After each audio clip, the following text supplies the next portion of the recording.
Narito tayo ngayon upang matunghayan ang napakainit at talaga namang nagtitrending na issue ni Ate Erica. Sa pagpapatuloy ng ating istorya ay bumalik muli si Kalingap Val dahil mayroon na naman siyang bagong impormasyon na nakita at nais niyang ipakita sa mga kapamilya ni Ate Erica kung totoo ba ang mga ito. Gusto niya rin i-confirm kung sila ba ang pinapatamaan ng mga tao na nakita ni Kalingap Val Santos Matubang na nagpo-post para sa kanila. Sa isang post nga ay talagang binantaan ang tita ni Ate Erica na ipapakulong siya kaya dapat daw make sure na meron daw siyang ebidensya. Babaeng ito? Para magklaro ko lang. Apo, siya po yan. Ano ito? Apo, yung stories na sinasabi siya. Kasi may minsay din sa iyo. May minsay sa social media na basa ko lang din. Ikaw ata ang pinatamaan dito. Nandyan din po yung mga text nila sa amin. Ito po yung dinidelete. Make sure na may ebidensya ka. At baka warrant of arrest ang darating sa iyo. Mark my word. Hindi man pala po. Kayo ang sumira sa sarili ninyong pamilya at buhay. We'll see you in the court. Baka sasablay, maubos yung ipin mo. Maubos yung ipin mo. Ha? Papagunot na nga ako, kuya. Para gugutengin. Baka malunok mo yan.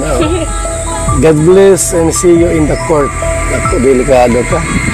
Panindigan mo lahat ng sinabi mo, ha? Gather some evidence, yung totoo kasi pag hindi kayo ang... Sabi pa nga sa post na ito ay mukha daw pera ang pamilya ni Ate Erica. Talagang kailangan daw nila ng patunay at mga ebidensya dahil nais silang kasuhan ng tao na ito at baka humantong pa nga sa korte. Habang binabasa nga ni Kalingap Val Santos Matubang ang message na ito o post na ito sa tita ni Ate Erica at sa lolo niya ay talagang hindi nag-agree ang tita ni Ate Erica dahil marami niyang sinasabi doon at parang binabaliktad sila at sinasabihan pa sila na mukha daw silang pera. Kaya doon nagagalit ang pamilya ni Ate Erica sapagkat hindi daw sila binigyan ng pera ng mga e-lovers. Kaya naman salungat dito ang lolo ni Ate Erica.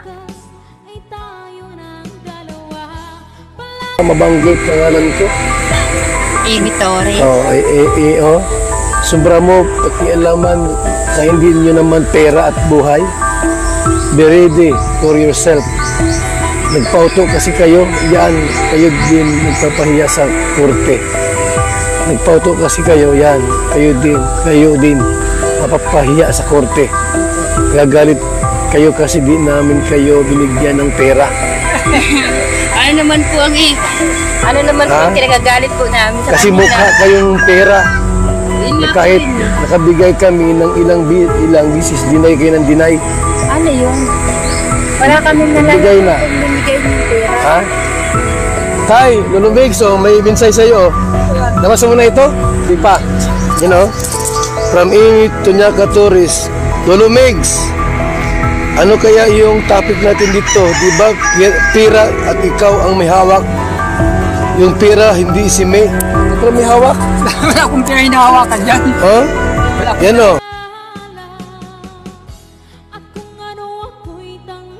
Grabe at todo nga ang pagsalungat ng lolo ni Ate Erica sa mga message at post na binabasa sa kanya ni Kalingap Val Santos Matubang.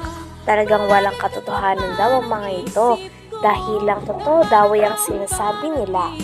Talagang hindi nga din daw sila natatakot dahil alam din nila sa sarili nila na nagsasabi sila ng totoo. At kitang-kita din na naniniwala naman si Kalingap Val Santos Matubang sa sinasabi ng pamilya at lolo pati na rin ng tita ni Ate Erica. Grabe at patagal ng patagal ay mas lalo na nga umiinit ang mga balita tungkol sa issue ni Ate Erica. Sino nga ba ang talagang may mali sa issue na ito? Pera at ikaw ang may hawak. Yung pera, hindi si May. Pero may hawak. Wala akong pera hinahawakan dyan. Ha? Wala akong Yan o. pera.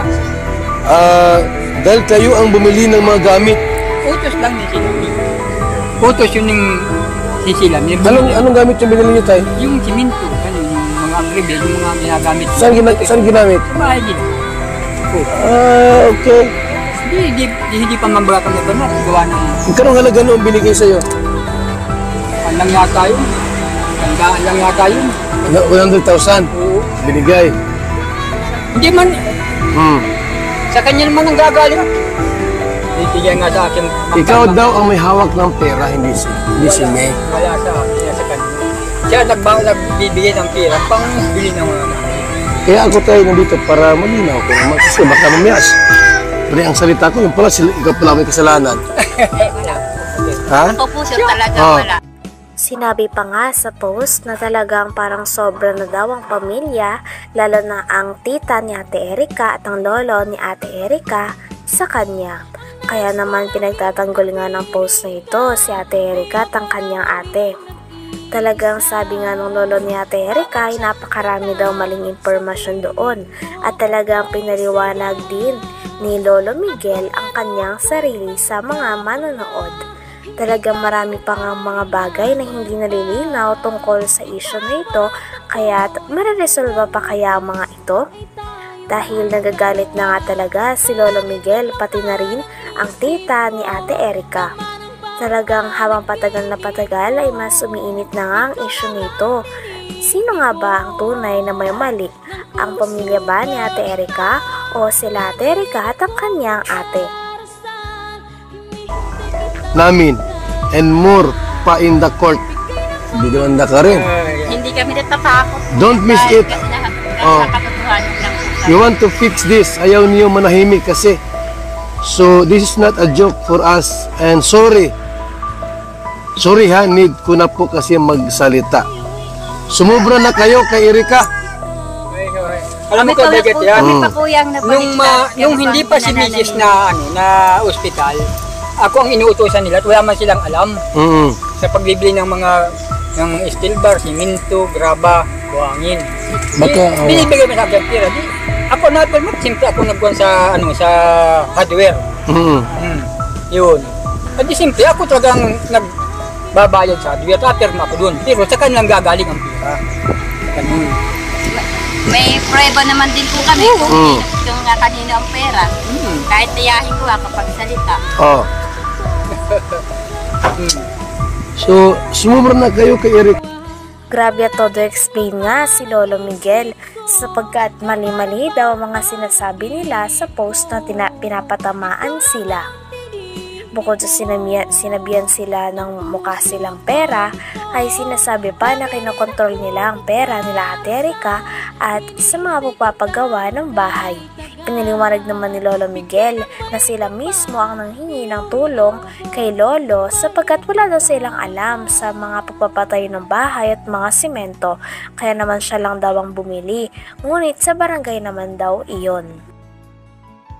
Anak, ang dapat ay obligasyon sa inyo. At wala kayong pakialam doon sa pera ni John A. o pera namin dahil hindi po sa inyo yun. Wala kayong karapatan sa pera yan. Karapatan dahil nagpapatulong sila sa akin. Ang sabi, tulungan, wala silang alam, magpagawa ng bahay. Ako nagpagawa ng bahay na yun. At yung bahay pong yun ay sa barangay. Looting yun, ako nagbili nun. Ngayon, ang sabi ko doon sa binili nyo, nakuha at diyan din nangyari, walang kuryente, di itong madali at may kuryente.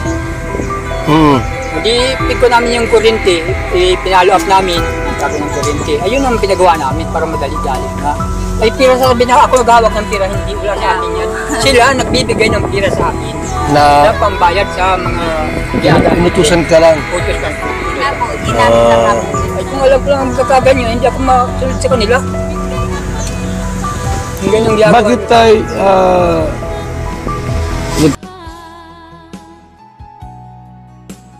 Hanggang dito na lamang muna ang ating napakainit, nagtitrending at talaga namang mas nakakaintriga na issue ni Ate Erika. Maraming salamat sa inyong panonood. Hanggang sa muli. Bye!